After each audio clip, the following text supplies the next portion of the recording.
সম্পর্ক ভেঙে যাওয়ার কষ্ট কোনো কিছু দিয়ে মেটে না, কিন্তু কোনো অলৌকিক শক্তি যদি হঠাৎ করে সবকিছু ঠিক করে দেয়, কেমন হবে তাহলে? নৈহাটির বড় মা যে কতটা জাগ্রত, এই ঘটনা তার সাক্ষী। প্রীতম ভাই, তোমায় অনেক অনেক ধন্যবাদ এই ঘটনাটা আমার সঙ্গে শেয়ার করার জন্য। লোকে বলে বড় মার কাছে একবার পৌঁছতে পারলে মা তার সন্তানের চোখের জল মুছিয়ে থাকেন। অন্তর থেকে মাকে ডাকলে তখনই মা সাড়া দেন। প্রীতম আর চৈতালির মান অভিমান কখন যে ভুল বোঝাবুঝিতে ঘনীভূত হয়ে তাদের মধ্যে পাহাড়ে উঠেছিল, তার বিন্দু বিসর্গ বুঝতে পারেনি প্রীতম। সেলস এক্সিকিউটিভ পদে চাকরি করে প্রীতম। কয়েক সপ্তাহ ধরে টার্গেট পূরণ না হওয়ায় ম্যানেজারের কাছে উঠতে বসতে কথা শুনতে হয় প্রীতমকে। বাড়ি ফিরতেই শুরু হয়ে যায় চৈতালির অভিযোগ। প্রীতমকে প্রায় শুনতে হতো, সারাদিন সংসারে ঝিয়ের মতো খাটতে পারবো না। পাশের বাড়ির সৌমেনদাকে দেখো, আজও নীলাদিকে একটা সোনার নেকলেস দিল, আর তুমি কিছুই দিতে পারো না। সপ্তাহান্তে নীলাদি আর সৌমেনদা দার্জিলিং ঘুরতে যাচ্ছে।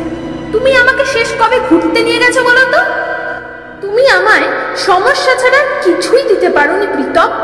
আজ রাতের রান্না হবে না, সর্ষের তেল নেই, এতটুকুও হুঁশ থাকে না তোমার সংসারে। কয়েক মাস আগেও প্রীতমের অবস্থা বেশ ভালোই ছিল, সংসারেও কোনো অভাব অনটন ছিল না। সুমনদার মতো সোনার নেকলেস না দিতে পারলেও একটা সোনার নাকছাবি দিয়েছিলেন চৈতালিকে।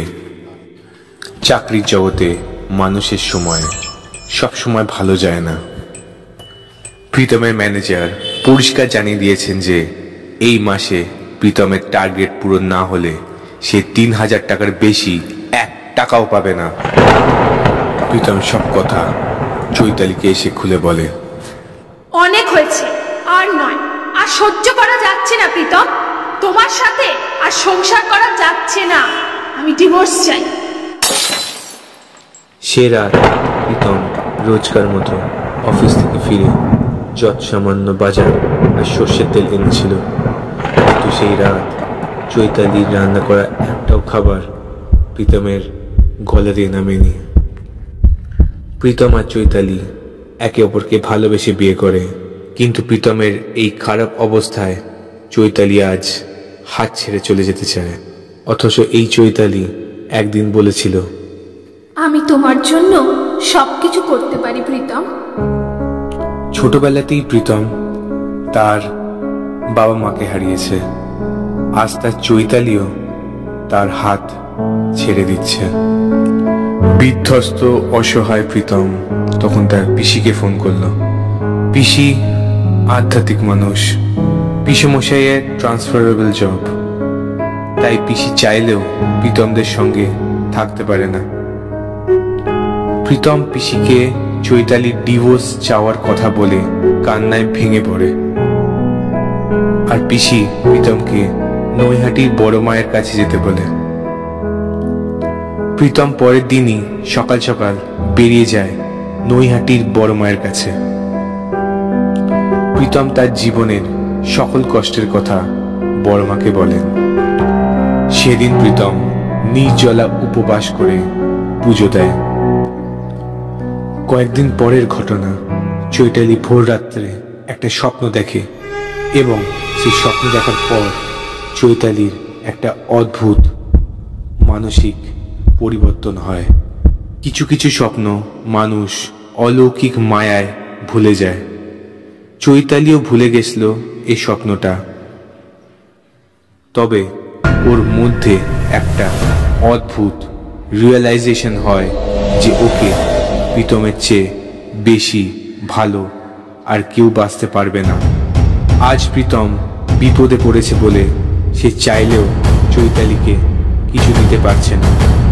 তবে খারাপ সময় একদিন কাটবে, সেদিন চৈতালির সব স্বপ্ন পূরণ করবে প্রীতম।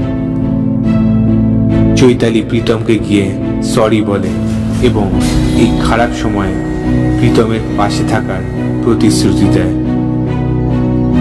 তবে নৈহাটির বড় মা এর মহিমা বোঝা ভার। দরজায় কলিং বেল বাজে। তারপর যেটা হলো সেটা মিরাক্কেলের চেয়ে কম কিছু নয়। প্রীতম অনেক দিন আগে একটা সরকারি চাকরির ইন্টারভিউ দিয়েছিল। আজ তার অ্যাপয়েন্টমেন্ট লেটার একরাশ খুশি নিয়ে এলো। এভাবেই বড় মা মানুষের মুখে হাসি ফোটায়। বন্ধুরা, আজকের ঘটনাটা তোমাদের কেমন লাগলো জানিও।